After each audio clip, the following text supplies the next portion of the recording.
Pembahasan di pagi hari ini kita akan membahas tentang perkara yang sangat menegangkan dan menakutkan yang terjadi di atas kepala kita, maksudnya di langit. Di dalam sebuah hadis yang dikeluarkan oleh Abu Nuaim, dan hadis ini juga dikeluarkan Imam Muslim, di mana Nabi SAW pernah duduk-duduk di sekitar para sahabat Rasul. Tiba-tiba kemudian Nabi SAW dan juga para sahabat Rasul melihat ada gugusan bintang, semacam meteor yang jatuh dari langit, kemudian memancarkan cahaya. Kemudian Nabi SAW bertanya kepada para sahabat, "Ma kuntum taquluna fil jahiliyati idza rumiya bimithli hadza?" Kata Rasul, bagaimana pendapatmu atau pendapat kalian ketika kalian di masa jahiliyah apabila terjadi gugusan bintang atau terjadi meteor jatuh? Bagaimana pendapat kalian di waktu itu? Maka para sahabat Nabi SAW sebagai adab mereka kepada Allah dan Rasulnya mengatakan, Allahu wa rasuluhu a'lam. Allah dan Rasulnya yang lebih paham. Kunna naqul, kemudian para sahabat mengatakan, kami katakan, wulidal lailata rajulun azimun wa matal lailata rajulun azimun. Boleh jadi wahai Rasul, dengan adanya gugusan bintang ataupun adanya meteor jatuh itu karena akan lahir orang yang sangat agung di masa depan, atau boleh jadi telah meninggal orang yang dianggap agung pada saat hari ini. Maka Nabi SAW meluruskan bahwa meteor jatuh atau gugusan bintang yang jatuh itu bukan karena itu. Persis seperti kejadian gerhana matahari di zaman Rasul. Ketika Ibrahim meninggal dunia, itu bertepatan dengan gerhana matahari. Kemudian para sahabat menyangka bahwa gerhana itu terjadi karena kematian seseorang atau karena hidupnya seseorang. Maka Nabi SAW meneruskan pemahaman itu dan mengatakan, sesungguhnya gerhana itu ayatun min ayatillah, satu tanda dari tanda-tanda kuasa Allah, liyukhawwifa ibadah, agar Allah menakut-nakuti hamba-hambanya. Maka sama di sini juga Nabi SAW mengatakan, fa innaha la yurma biha li mauti ahadin wala li hayati. Bukan itu yang kumaksud. Bukanlah ada gugusan bintang atau ada meteor yang jatuh dari langit berarti telah mati seseorang atau hidupnya seseorang. Walakin, akan tetapi kata Nabi SAW, Rabbana idza qadha amran sabbahathu hamalatul arshi thumma sabbathu ahlus samai alladhina yalunahum thumma sabbathum ahlus samai alladhina yalunahum hatta yablugha tasbiha ahlus samai dunya. Kata Nabi SAW, akan tetapi Rabb kita Allah Subhanahu wa ta'ala apabila memutuskan sebuah perkara, mewahyukan sebuah wahyu, memerintahkan sebuah perintah, maka para malaikat yang memikul arus itu, malaikat yang sangat besar, yang dijelaskan dalam riwayat di mana pundaknya memikul aras Allah Subhanahu wa taala, kemudian badannya menembus seluruh lapisan langit dan kakinya sampai ke bumi. Jadi malaikat sebesar ini bertasbih, sehingga suara tasbihnya itu terdengar kepada malaikat yang ada di bawahnya. Maka malaikat yang ada di bawahnya ikut bertasbih. Kemudian malaikat yang ada di bawahnya, karena kencangnya bertasbih, terdengar oleh malaikat yang ada di bawahnya lagi. Maka malaikat yang ada di bawahnya lagi ikut bertasbih. Kemudian malaikat yang ada di bawahnya lagi dengan keras bertasbih sampai terdengar malaikat yang ada di bawahnya lagi, sampai ke malaikat yang terdapat di langit yang ketujuh. Dan begitu seterusnya sampai diikuti tasbihnya kepada malaikat yang ada di langit ke-6, ke-5, ke-4, ke-3, ke-2 sampai ke-1, sehingga langit bergema dengan tasbih membersihkan nama Allah Subhanahu wa ta'ala. Thumma yaqulun, kemudian mereka pun berkata, alladzina yaluna hamalatal arsy li hamalatil arsy. Kemudian malaikat yang ada di bawah arsy bertanya kepada malaikat yang memikul arsy, madza qala rabbukum? Apa yang difirmankan Rabb kalian untuk kami? Fayujibunahum fayastakhbiru ahlus samawati ba'duhum ba'dha hatta yablughal khabaru hadhihi sama'ad dunya. Maka malaikat pemikul arsy pun kemudian menghabarkan titah perintah Allah. Akhirnya kemudian oleh malaikat yang di bawahnya disampaikan kepada malaikat yang di bawahnya, disampaikan lagi kepada malaikat yang di bawahnya, sampailah khabar ini di langit dunia, langit yang kita lihat.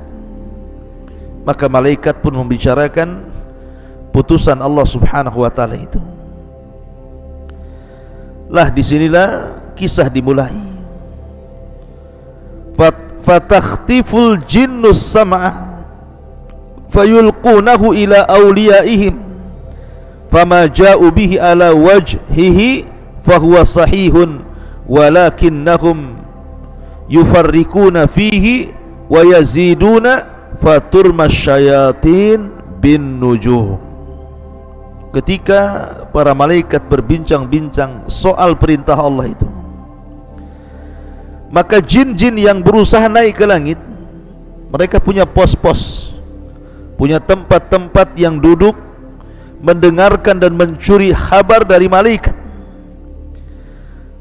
Karena mereka tidak sabar, terkadang baru dapat satu kalimat, langsung kemudian kalimat itu disampaikan kepada jin yang berikutnya, kemudian disampaikan kepada jin yang berikutnya, sampai kepada jin yang ada di bumi.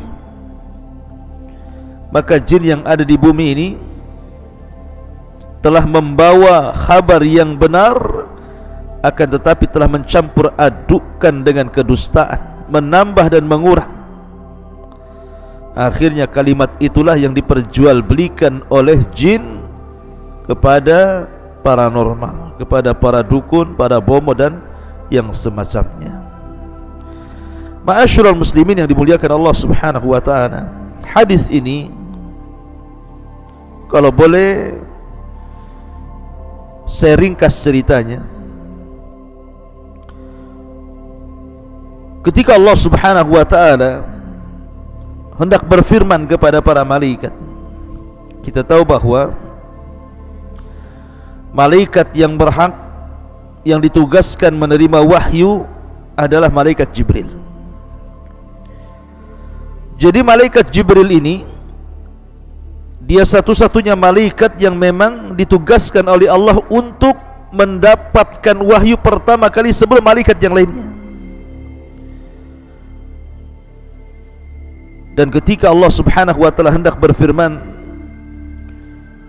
maka suara firman Allah Subhanahu wa ta'ala itu dijelaskan, idza arada Allah an yuhiya bi amrihi takallama bil wahyi fa idza takallama akhadatis samawati minhu rajfah aw ra'dah fa idza sami'a dzalika ahlus samawati su'iku wa kharru lillahi sajida.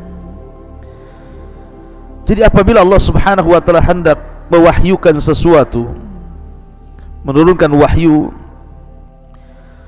maka langit itu akan bergoncang.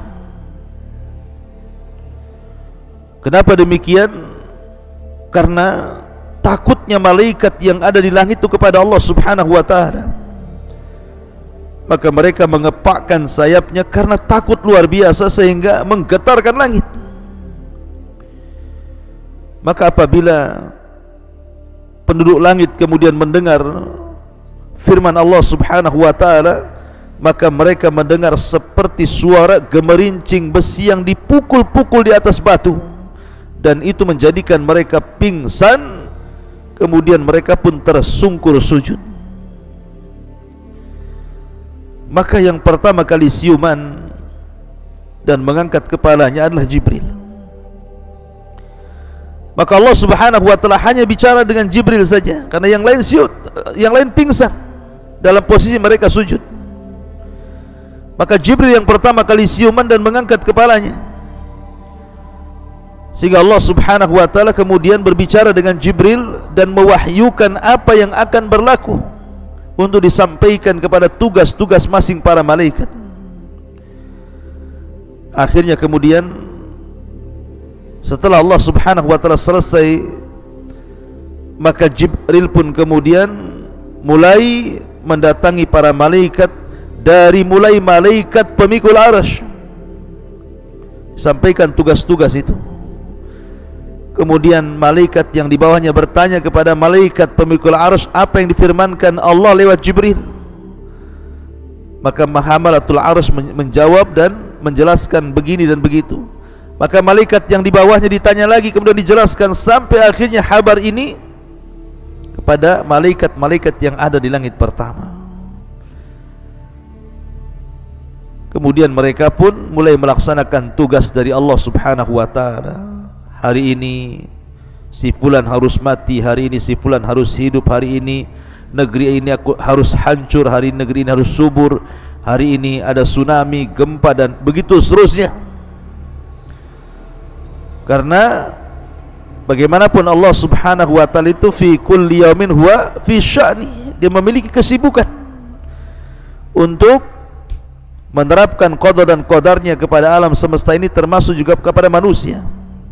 Dan itu yang kemudian ditugaskan oleh Allah adalah para malaikat. Lah ketika malaikat yang ada di langit pertama ini sedang berbincang-bincang soal perintah qada dan qadar Allah Subhanahu wa taala, maka jin-jin yang ada di langit yang disebutkan dalam hadis Nabi sallallahu alaihi wasallam, "Idza qadallahu al-amra fis sama'i dharabatil malaikatu bi ajnihatiha khud'anan liqaulihi ka'annahu silsilatun ala safwan." Apabila Allah Subhanahu wa taala memutuskan sebuah perkara di langit, maka para malaikat akan mengepak-ngepakkan sayapnya karena merendah dirikan mereka kepada Allah Subhanahu wa taala, karena takutnya mereka kepada Allah Subhanahu wa taala. Dan seolah-olah suara itu seperti suara gemerincing besi, rantai besi yang dipukul-pukulkan di atas batu. Fa idza fuzza an qulubihim, apabila telah dicabut perasaan takut mereka, mereka mengatakan, madza qala rabbukum, apa yang difirmankan Rabb kalian? Qalul haq, maka para malaikat yang ada di langit kemudian mengatakan Allah Subhanahu wa taala telah berfirman dengan kepastian, dengan kebenaran. Lah ketika kemudian para malaikat yang di langit pertama berbincang-bincang inilah kemudian dijelaskan, fayasmauha mustariqus sam'i, maka para pencuri berita dari kalangan jin mulai mendengar. Wa mustariqus sam'i hakadha ba'duhu fawqa ba'din wa wasafa Sufyanu biyadi. Dan Sufyan Ats-Tsauri mensifati orang yang mencuri kabar itu, maksudnya dari kalangan jin, seperti ini dan seperti ini, kemudian seperti ini, seperti ini, seperti ini, sampai ke langit.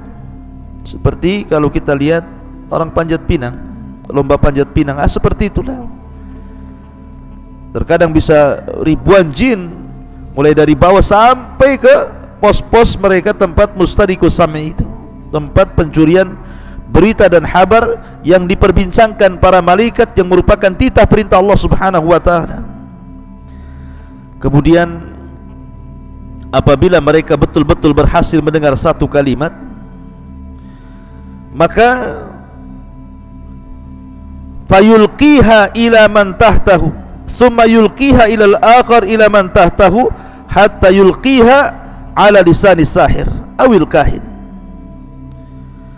Maka apabila berhasil mendapatkan satu kalimat, maka kalimat ini akan disampaikan kepada jin yang di bawahnya, dari jin yang di bawahnya kepada jin yang di bawahnya lagi, kepada jin yang di bawahnya lagi, sampai kepada jin yang paling bawah yang ada di permukaan bumi.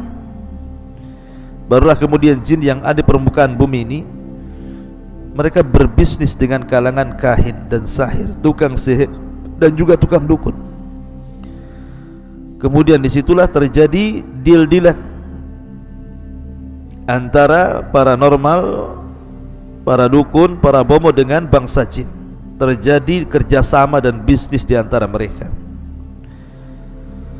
Kemudian warubbama alqaha qabla an yudrikahu, tetapi terkadang jin-jin itu juga tidak berhasil sampai ke langit, karena akhirnya mereka pun dilempar oleh meteor-meteor itu, oleh gugusan-gugusan bintang itu hingga terbakar dan mati. Makanya Allah Subhanahu wa taala berfirman menghikayatkan ucapan para jin, wa anna lamasna as-samaa'a fawajadnaha muliat harashan syadida wa syuhuba. Ketika kami berusaha menyentuh langit, maka kami dapati langit itu penuh dengan penjagaan para malaikat dan meteor-meteor yang menghantam, menyerang mereka dan membakar mereka sehingga membunuh mereka. Makanya dalam ayat yang lain, wa inna kunna naq'udu minha maqa'ida lis-sam'i faman yastami'il ana yajid lahu shihaban rasada. Dan terkadang kami duduk di tempat-tempat pencurian kabar berita yang ada di langit, maka barang siapa yang berusaha untuk mendengar, mencuri-curi kabar dari langit, terkadang datang meteor dan menghantam mereka, mengintip mereka, hendak membakar mereka. Ya, karena salah satu fungsi bintang itu disebutkan para ulama dalam kitab Tauhid adalah untuk melempar syaitan, rusuban li syayat, syuhuban li syayatin, untuk membakar setan-setan. Kemudian sahabat Nabi SAW bertanya, bukankah Rasul ketika Nabi SAW mengatakan fayakdzibu ma'aha mi'ata kadzbah, tetapi walaupun mereka mencuri dengar bukan berarti mereka benar dalam menghabarkan. Terkadang satu cerita yang benar dicampur adukan 99 cerita yang tidak benar. Maka sahabat mengatakan, Rasul, bukankah terkadang ada dukun dan paranormal itu meramalkan sesuatu, rupanya betul-betul kejadian? Maka Nabi SAW mengatakan, ya, karena yang itu, yang terjadi itulah kabar yang benar, tetapi di situ ada 99% kedustaan. Jadi jangan dibenarkan. Dukun dan paranormal itu para pendusta. Ma'asyiral muslimin yang dimuliakan Allah Subhanahu wa taala, bagaimanapun Allah yang mengatakan qul la ya'lamu man fis samawati wal ardi al-ghaiba illallah. Katakan ya Muhammad, tidak ada yang tahu, orang yang ada di langit atau orang yang ada di bumi, tentang kegaiban ini kecuali Allah Subhanahu wa taala. Alimul ghaibi fala yudhiru ala ghaibihi ahada. Dialah zat yang maha mengetahui yang gaib, tidak ada yang tahu tentang gaib kecuali Allah Subhanahu wa taala. Itulah peristiwa yang menakutkan dan menegangkan yang ada di langit sana. Mudah-mudahan ada manfaatnya. Subhanakallahumma bihamdika asyhadu an la ilaha illa anta astaghfiruka wa atubu ilaik. Allahu ta'ala. Assalamualaikum warahmatullahi wabarakatuh.